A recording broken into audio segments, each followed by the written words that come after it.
Hola, ¿cómo estás? Es el José Luis Moreno y quiero darte la bienvenida a este episodio del podcast de Constelación SEO, el podcast sobre SEO y posicionamiento web de Adestra Marketing. Si es la primera vez que nos escuchas, puedes suscribirte para ser notificado sobre futuros episodios relacionados a este tema. En el presente episodio vamos a hablar por qué no debes exigir a un profesional SEO utilizar SEMrush.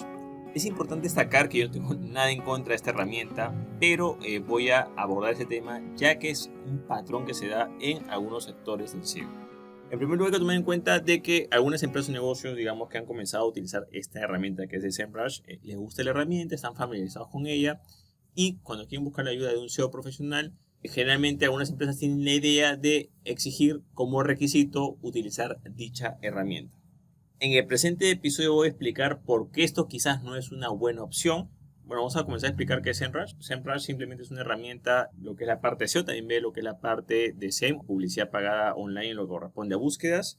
Es una herramienta de análisis de palabras clave, de SEO. Tiene varias cosas en general, ¿no? Pero digamos acá vamos a hablar específicamente en lo que corresponde a las funciones SEO que tiene. Entonces, ¿qué es lo que sucede? Que es una herramienta que lo utilizan varias empresas. Sí, SEMrush es una empresa que hace bastante publicidad y tiene bastantes clientes a nivel global. Eso nadie lo puede negar. Pero hay que tomar en cuenta de que esta herramienta no es parte de Google, sino hay que tomar en cuenta que esta herramienta, si bien puede tener muchas funciones que pueden ser muy interesantes, es una herramienta externa a Google. Entonces, ¿qué es lo que sucede? Que al ser una herramienta externa, muchos, no digo todos, pero algunos de sus datos no van a ser precisos o no van a ser exactos y algunas fuentes quizás no van a ser muy fiables como tal. Por ejemplo, hay mucha información que muchas herramientas pueden obtener externamente. O sea, muchas herramientas pueden agarrar el buscador y analizan por fuera y pueden obtener información. Pueden ir al planificador de palabras claves de Google, que es una herramienta pública, y pueden ahí extraer información. Pero, ¿qué es lo que sucede?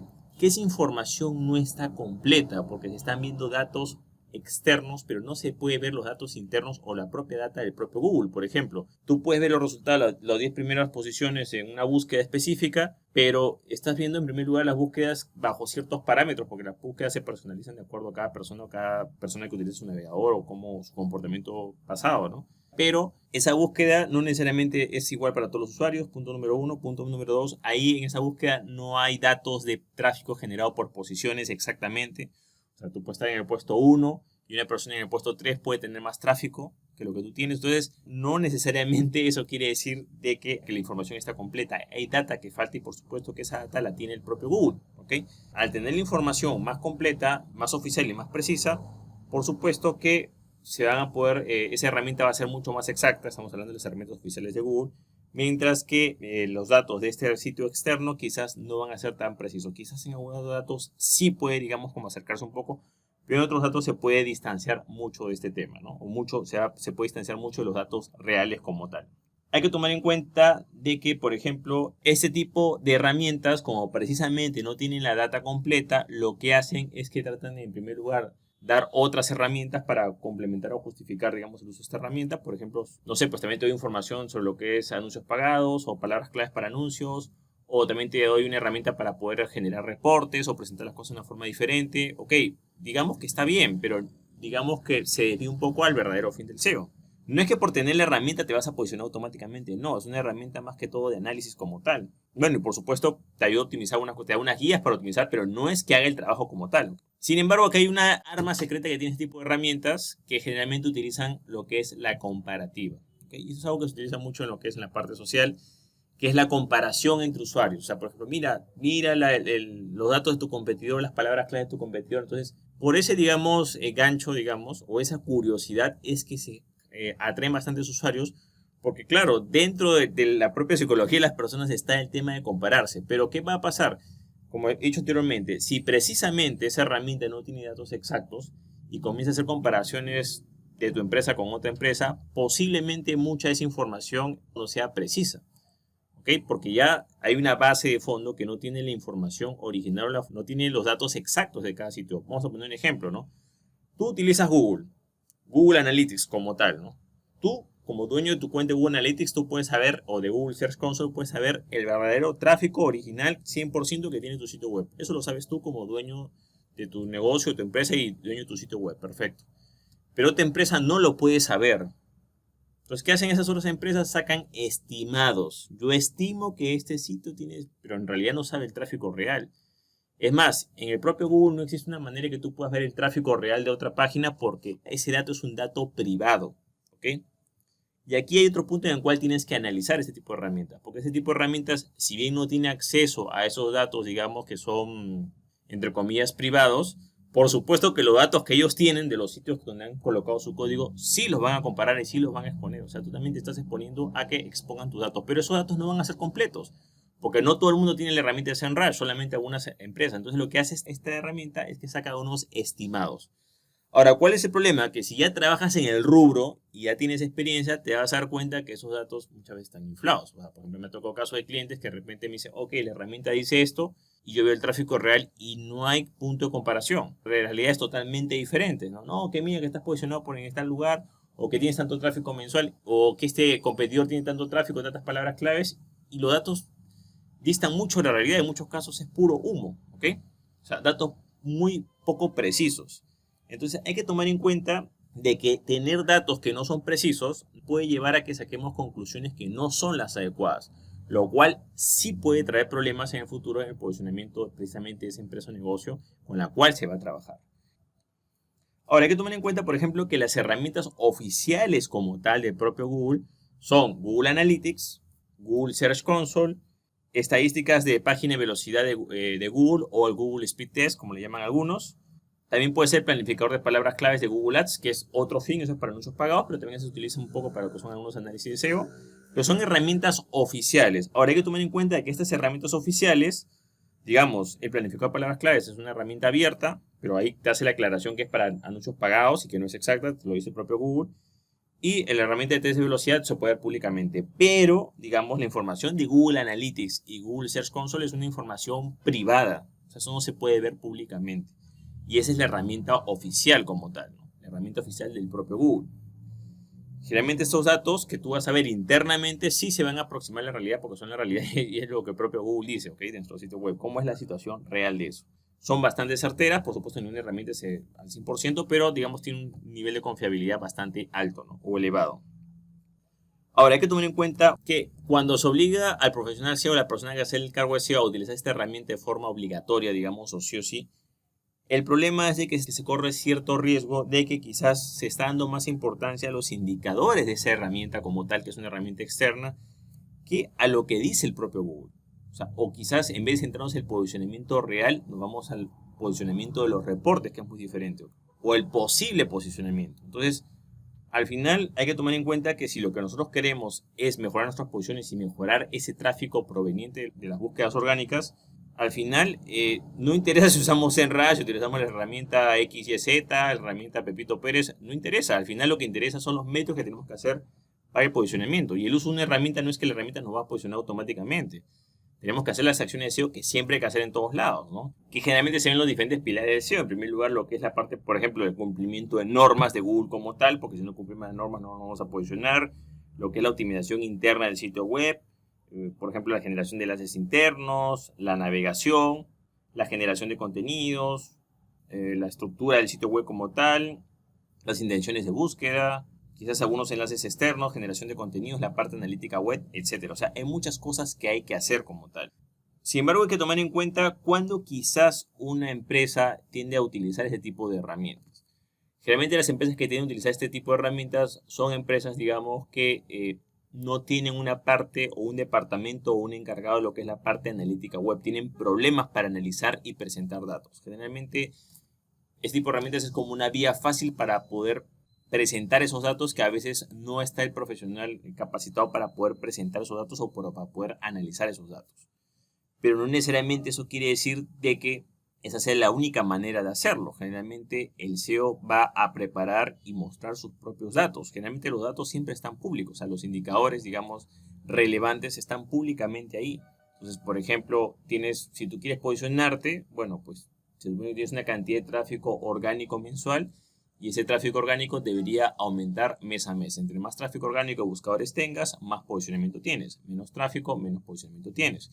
¿Quieres ser más específico? Perfecto, eso el posicionamiento se ve en Google Analytics de tráfico orgánico. ¿Quieres ser más específico? Te vas a la parte de Search Console, Google Search Console, ves las palabras claves, ves las posiciones que tiene, las comparas mes con mes y ahí ves cómo va evolucionando la cantidad de posiciones y la cantidad de clics generados o visitas generadas Y ahí está la información, o sea, no hay mucha ciencia en ese aspecto.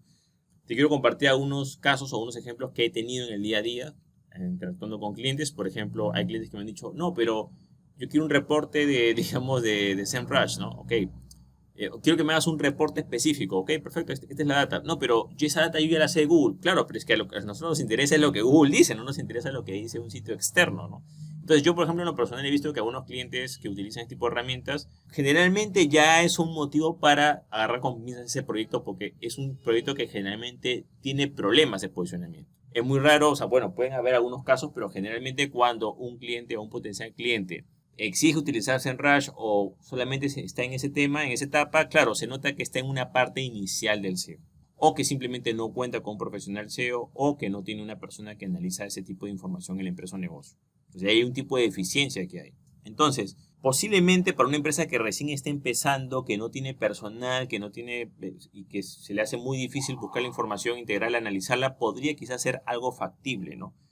Pero el problema es de que si tú contratas a un profesional SEO o una agencia, la idea es que tú puedas apoyarte en ellos y que ellos ya tienen la experiencia y que te puedan ayudar como tal. Puedes tener una buena agencia o buen profesional, pero si no le das la libertad para poder trabajar, posiblemente puedas tener muchos problemas. Y aquí vamos a poner un ejemplo lo más didáctico posible. Por ejemplo, supongamos que tú estás en un colegio, ¿no? Y tú quieres que tu hijo esté en los primeros puestos, porque hablemos claro, el SEO es estar entre los primeros puestos, es una competencia. Es un salón de 40 niños y tú quieres que esté, o 40 adolescentes y quieres que esté en los 5 primeros puestos. ¿Qué es más importante? Conocer los datos reales, o sea, cuál es el puesto actual de tu hijo. Bueno, digamos que está en el puesto, no sé, pues son 40 niños, está en el puesto 39.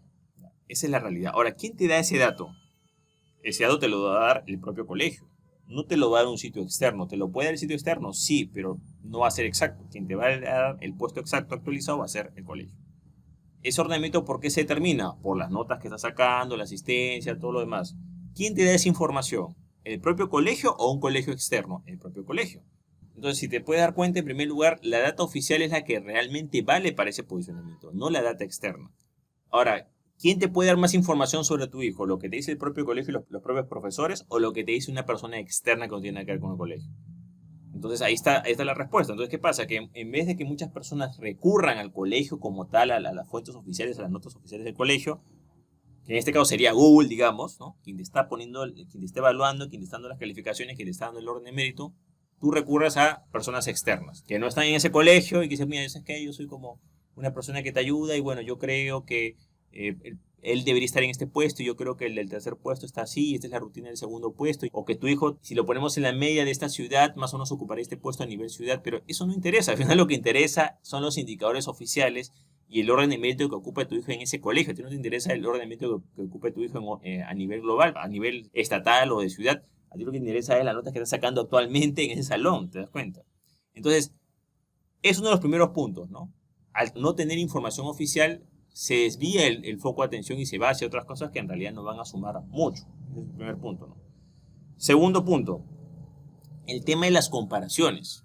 Si tu hijo está en el puesto 39, está en la cola, digamos así, ¿no? Está de los últimos, ¿de qué vale que tú estés analizando? Mira, el chico del primer puesto y el segundo puesto tienen esta rutina, hacen estas cosas en la mañana. En vez de estar viendo lo que hacen los demás, ¿por qué no se centra en lo que hace el mismo? O sea, ok, yo considero que este chico hace esta cosa y se levanta a tal hora y estudia tal cosa y el chico del segundo puesto hace... Pero primero tú tienes que hacer que tu propio hijo vaya a clases, que saque buenas notas, que estudie, que lo refuerce. Tienes que centrarte en mejorar sus indicadores y comenzar a mejorar sus propios indicadores. La mejora está en lo que él va haciendo. En realidad el verdadero competidor de SEO es uno mismo, porque uno mismo tiene que aprender a superarse. Y para eso tienes que ejecutar acciones. Por supuesto que puede haber un planeamiento, o sea, por supuesto que puedes tener un profesor particular que lo refuerce todo ese tema, una persona que le dé un plan de estudios o una persona que dice, mira, ¿sabes qué? Puedes hacer esta rutina, perfecto. Pero eso no es posicionamiento. O sea, es como pretender que tu hijo salga en los 5 primeros puestos y una persona dice, mira, yo te voy a hacer un plan de estudios, tienes que ejecutar esto y listo. No es suficiente. Falta mucho ahí. Hay una supervisión constante, un trabajo constante, y si tu hijo realmente estudia, mejora, tiene sus refuerzos, en el largo plazo podrá mejorar sus puestos poco a poco. Estará en el 39, quizás pasará al 35, quizás llega al 30, quizás llega al 25, al 20, al 10, y poco a poco va a ir avanzando. Vamos a poner otro ejemplo, un maratón. ¿Quieres correr un maratón? Perfecto. Pero una cosa es correr un maratón de forma normal y otra cosa es llegar en los primeros 5 lugares al maratón. Es totalmente diferente. Es otro tipo de entrenamiento, otro tipo de rutina, perfecto. Entonces, si tú quieres correr un maratón y quieres estar en los primeros lugares, perfecto. La pregunta es, ¿cuál es tu tiempo actual? Tú tienes un tiempo, o sea, se supone que esos 40 kilómetros que se corren, tú actualmente tienes un tiempo que estás manejando. Bueno, ese tiempo tienes que entrenar y hacer una serie de cosas y rutinas para ese tiempo poco a poco irlo disminuyendo. Entonces, no tiene sentido si tú en el último maratón llegaste de último, te pongas a analizar ahora cuál es la rutina de lo que hace el primer, segundo, tercer lugar del maratón, porque tú estás de último, en el último maratón llegaste de último, llegaste caminando. En este caso, el enfoque tiene que ser hacia ti, tienes que hacer tu rutina, tienes que entrenar, tienes que alimentarte bien, tienes que descansar bien, tienes que ir midiendo tus tiempos, mejorando tus tiempos, o sea, y de esa manera podrás ir disminuyendo tus tiempos y por ende, al disminuir tus tiempos, podrás ir mejorando posiciones poco a poco. Pero es que un maratón, tú no vas a pretender ganar ese maratón, simplemente dices, bueno, te voy a hacer un reporte en el cual tú, con este plan de entrenamiento, ya tienes los puestos garantizados. Y sabes que te va a dar el plan de entrenamiento que tienen el primer, segundo, tercer puesto. Te estás engañando. ¿Por qué? Porque no estás centrando en mejorar de forma efectiva y real. Y en este caso, en el caso de maratón, yo creo que se entiende más porque esos tiempos que tú te mides, cuando tú corres y te mides con el cronómetro cuánto tiempo haces, son tiempos reales. Que en este caso podría ser el tráfico real que te da, que sabe Google que tienes y que te lo da, ¿ok? Pero es como que tú ves a un externo y el externo te dice, mira, ¿sabes qué? Yo creo que el puesto 2-3, yo creo que ellos tienen estas mediciones, pero ni siquiera los han medido con un cronómetro real, sino que los ha visto así de lejos y él cree que tiene ese, porque no tiene acceso al cronómetro real, o sea, no les ha tomado el tiempo real. Tú no puedes decir que tú te comparas con otra página y que esta página tiene más tráfico si tú no sabes el tráfico real de esa página. Puedes tener una idea, sí, pero no tienes el dato exacto. Entonces, ¿de qué sirve analizar esos datos ficticios si no son precisos? Tienes que centrarte en los datos precisos que son los tuyos. Yo no estoy diciendo que la herramienta sea mala, pero lo que sí es importante tomar en cuenta que muchas veces por utilizar este tipo de herramienta el enfoque cambia y al final se va a algo totalmente distorsionado y al final estamos trabajando más para trabajar posiciones de una herramienta o indicadores de una herramienta que el posicionamiento como tal real. Bueno, eso es todo conmigo, espero que te guste este episodio. Si te gustó, no te olvides hacer clic en me gusta, dejar tu comentario en la parte de abajo, compartir el episodio y por supuesto suscribirte al podcast. Asimismo, agradeceré muchísimo que des una calificación de 5 estrellas a este episodio o dejes tu comentario, ya que de esa manera yo voy a poder llegar a más personas. Bueno, eso es todo conmigo, muchísimas gracias y estamos en contacto. Hasta luego.